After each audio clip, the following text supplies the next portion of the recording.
ক্ষমতাবান চেয়ারে বসে আছেন। তিনি তো নিজেই দাম্ভিকতার সাথে বলেছেন যে আমি মমতা ব্যানার্জি নাকি দুর্বল মুখ্যমন্ত্রী ছিল, যে দুর্বল মুখ্যমন্ত্রী তিনাকে 4.5 বছরে কোনো মিটিং মিছিল করতে দেয়নি, তার জন্য তাকে হাইকোর্টে যেতে হয়েছে। তিনি নিজেই বলেছেন 101টা মিটিং করতে গিয়ে 101 বার তাকে হাইকোর্টের পারমিশন নিয়ে করতে হয়েছে। এখন সবল মুখ্যমন্ত্রী, তিনি সবল মানুষ দুর্বলের উপরে আক্রমণ করবে, দুর্বলকে হেনস্থা করবে, সেটা তো তিনি বুক চিতিয়ে হাউসের মধ্যেই বলেছেন। তো আমাদের ভাগ্যে যা আছে, আমরা মরে গেলেও আমরা কোনো অন্যায় এর সঙ্গে কম্প্রোমাইজ করি না, করব না।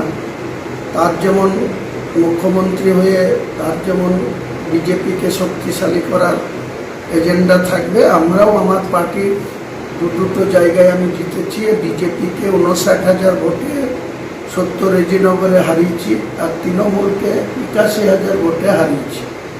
তারা এখন দুটো পার্টি এক হয়েছে, যারা মাত্র 41,000 ভোট পেয়েছে, আর বিজেপি 64,600 ভোট পেয়েছে। দুটো মিলে 1,01,000 বা 1,05,000 ভোট পেয়েছে। তো সেই 1,05,000 এখন দুটো মিলে গিয়েছে। রেজিনগরের পুলিশ প্রশাসন, শক্তিপুরের পুলিশ প্রশাসন ডাইরেক্ট বলছে যে পদ্ম ফুল আর জোড়া ফুল এক হয়েছে, আপনাদের কথা শুনতে পারবো না। আমাদের কথা শোনার দরকার কি আছে? তেনারা যখন একসময় বর্তমান মুখ্যমন্ত্রীর এজেন্ডা ছিল তৃণমূলকে হারানো হয়ে গেছে। এখন তিনি মুর্শিদাবাদ জেলায় জিরো টলারেটের কথা বলছেন, সেটা ডায়মন্ড হাবড়াতে খাটছে। সেটা উত্তর 24 পরগনা, দক্ষিণ 24 পরগনা, 2 মেদিনীপুর, 2 বর্ধমান, কলকাতা, নদিয়া অব্দি জিরো টলারেটের কার্যকারিতা দেখা যাচ্ছে।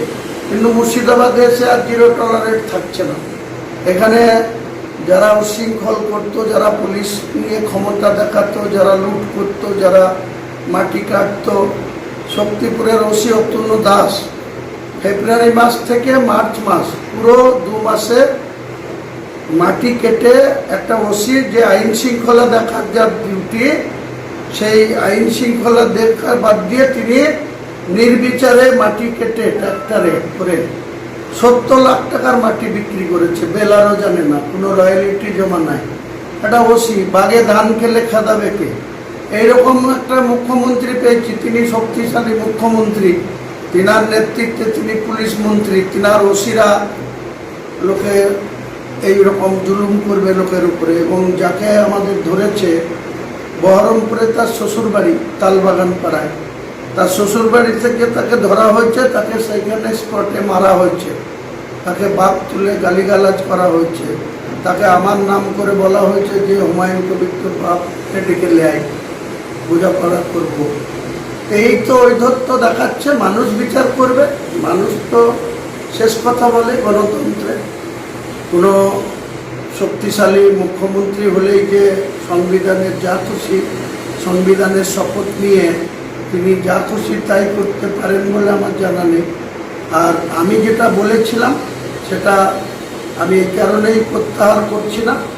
তার 2 দিন আগে আমাদের রেজিনগরে বিজেপির জেলা সভাপতি, ওখানকার তৃণমূলের গুন্ডা, মদখোর, হিরোইনখোর, গাঁজাখোর, তাদেরকে ডেকে নিয়ে গিয়ে যেখানে মসজিদ হচ্ছে সেই মসজিদের ঠিক অপোজিটে, সেখানে তাদেরকে সঙ্গে নিয়ে যে ধরনের